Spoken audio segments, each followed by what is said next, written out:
Obi dị m ụtọ nne.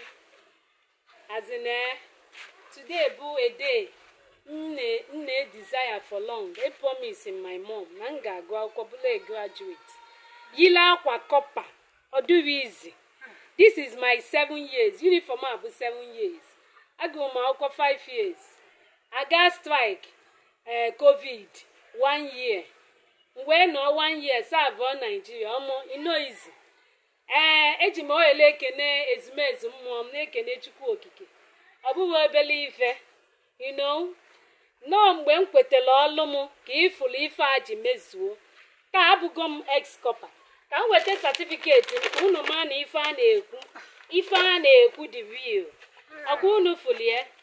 Ife a na-ekwu dị real. Ife a na-ekwu dị real.